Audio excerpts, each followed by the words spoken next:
गड़ेसराव सानथामनि हाबाफारि लानानै 13थि सानजा तामुलपुर जिल्ला बाथौ गुथुम आरो 17थि गड़ेसर बियाब बाथौ गुथुमनि बोसोरसालिया जथुम्माखौ दिनैनिफ्राय जागायबाय। खुंगा 13थि सानजा तामुलपुर जिल्ला बाथौ गुथुम आरो खुंगा 17थि गड़ेसर बियाब बाथौ गुथुमनि बोसोरसालिया जथुम्माखौ दिनै 23निफ्राय 24 आरो 25 आव खुंजानो गोनां बोसोरसालिया जथुम्माया दिनैनिफ्राय जागायबाय। दिनै डिसेम्बर दाननि 23 सानाव फुंबिलिनि 8 रिंगायाव बाथौ दुमनाय, सिजौ बरायनाय आरो सिजौ गायनाय हाबाफारिया जागायजेनबाय। 13थि सानजा तामुलपुर जिल्ला बाथौ गुथुम आरो 17थि गड़ेसर बियाब बाथौ गुथुमनि बोसोरसालिया जथुम्माखौ गड़ेसर नोगोराव थानाय गड़ेसर बियाब बाथौ गुथुमनि थानसालियाव दिनै 23, 24 आरो 25 सानथामनि हाबाफारि लानानै खुंफुंगोन। बानजाय आफादनि आफादगिरि नेहाथारिया फोरमायनाय बादिब्ला 13थि सानजा तामुलपुर जिल्ला बाथौ गुथुम आरो 17थि गड़ेसर बियाब बाथौ गुथुमनि बोसोरसालिया जथुम्मानि गेवलां मेलाव मेल बेखेवगिरि महरै बाहागो लागोन दुलाराय बाथौ गुथुमनि आफादगिरि मुस्रि खगेन रामसियारि, गाहाय आलासि महरै बाहागो लागोन बिटिआरनि गाहाय मावफुं सोद्रोमा मुस्रि प्रमद बर' आरो आसाम आयेन आफादनि बुंथिगिरि बिश्वजित दैमारि, 5 नं तामुलपुर विधानसभा बियाबनि एमएलए मुस्रि जलेन दैमारि, 30 नं गड़ेसरनि एमसिएलए मुस्रि पबित्र कुमार बर' लोगोसे गड़ेसर ओनसोलनि बाथौ धोरोमखौ सिबिग्रा माखासे दैदेनगिरि मेलेमजिबि बिथांमोना बाहागो लागोन होननानै फोरमायदों। नैबे जे हाबाफारि बे हाबाफारिखौ जों गाजा गोमजायै खुंफुंनो हादों। दा गाबोननो जोंहा हाबाफारि दङ, माने नैथि हाबाफारि।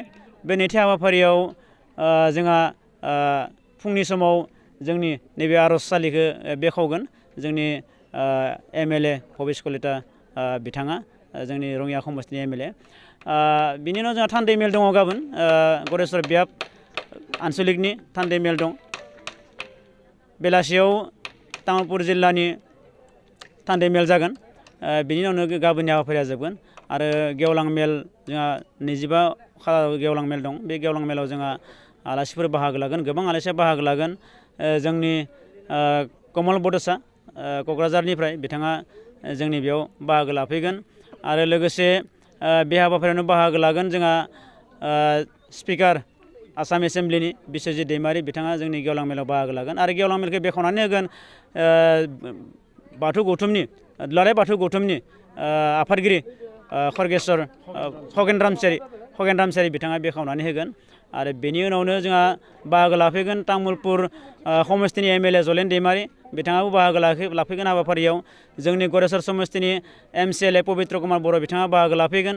जोंनि ओनसोलनि रायजो राजा बिथांमोना बे हाबाफारियाव बाहागो लाफैगोन आरो ओंखायनो जोंनि गड़ेसर बियाबनि सिङाव थानाय गासैबो रायजो राजा बिथांमोनखौ नैबे हाबाफारियाव बाहागो लाफैनो थाखाय आं बानजाय आफादनि जानानै साबायखर बावहरबाय आरो नैबे समाव जों साबायखर बावनांगोन जोंनि नैबे हाबाफारिखौ गुवार लेभेलाव फोसावनायाव जाय माने निउस मिडिया बिथांमोना जोंखौ जोबोद हेफाजाब खालामदों आरो बेनि थाखायनो आं निउस मिडिया लोगो बिथांमोनखौबो आं बे समाव साबायखर बावनो सानदों जोंनि हाबाफारिखौ माने गुवार लेभेलाव फोसावनानै होनायनि थाखाय आरो बेनि जाहोनावनो जोङो दिनै जोंनि हाबाफारिखौ मोजाङै मोजां खुंफुंनो हागोन। आं बेखौ आफा इसोर बोराइ बाथौनि सेराव आर'ज खालामदों जाहाथे फैबाय थानाय जे साननैनि हाबाफारि बे साननैनि हाबाफारियाबो जाहाथे मोजाङै गाजा गोमजायै जोबनानै थाङो बेखौनो आं आर'ज खालामबाय आरो बे समाव जोंनि बयबो हाबाफारियाव जोङो बाहागो लागोन बेखौनो खावलायनाय थाबाय।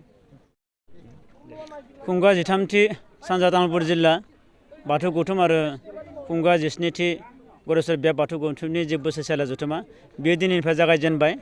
गिबि हाबाफारि हिसाबै जोंहा दिनै सिजौ बरायनाय हाबाफारि दंमोन। दा बे हाबाफारिया दिनै मोजाङै मोजां जाफुंबाय। जों सिजौखौ जोंनि गड़ेसर ओनसोलनिनो गाटलापारा गामि सुरुफुलसुगिनिफ्राय जोङो सिजौखौ बरायनानै लाबोनाय जादों आरो दायो जोंहा सिजौ गायखांनायनि उनाव जोंहा आर'ज दङ। बे आर'ज हाबाफारियाव जों बयबो बाहागो लागोन दा गासैबो हाबाफारिफोरखौ जोङो मोनफानि उनाव मोनफा मोजाङै मोजां जाफुंसार होनो थाखाय जों नाजादों। मानोना नैबे गरेस्वर बियाबनि सिङाव थानाय गासैबो रायजो राजा बिथांमोना दिनै बे हाबाफारियाव लोब लोब बाहागो लादों आरो जोंखौ गोबां सहाय खालामदों, हेफाजाब खालामदों।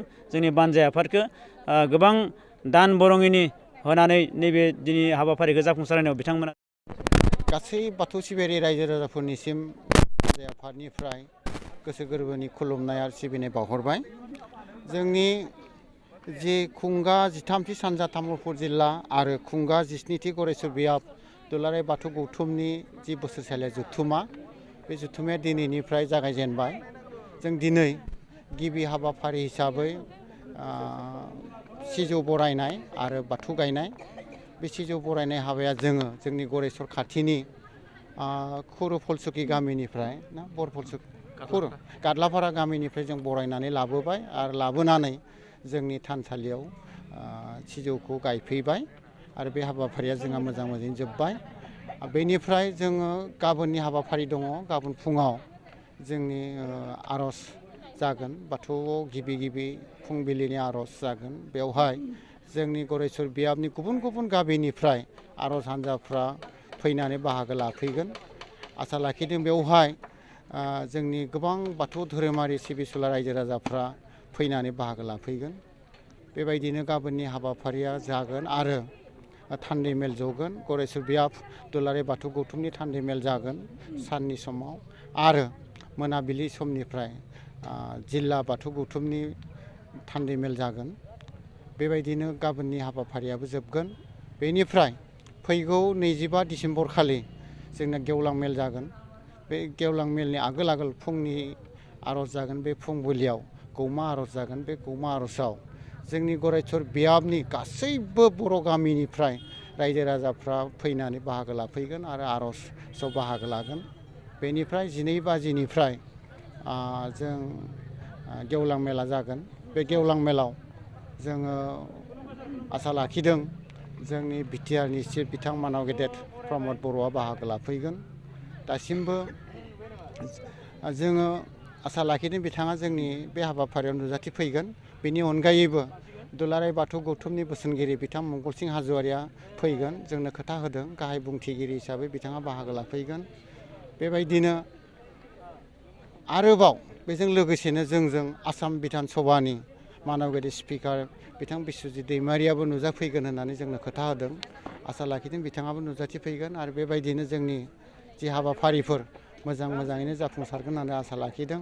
आरो दिनै जागायजेननाय हाबाफारियाव जाय रायजो राजाफ्रा फैनानै जाय धोरोम सिबिसुला रायजो राजाफ्रा फैनानै जोंजों बाहागो लाफैबाय, बिथांमोननिसिम जों बानजाय आफादनिफ्राय साबायखर बावहरबाय। आरो बेबायदिनो दिनैनि अनगायैबो गाबोन आरो समफोरनि हाबाफारियावबो गासैबो रायजो राजाफोरखौ लोब फैनानै जोंजों बाहागो लाफैगोन, मदद होफैगोन, बेखौ आसा लाखिबाय। गोजोन्थों।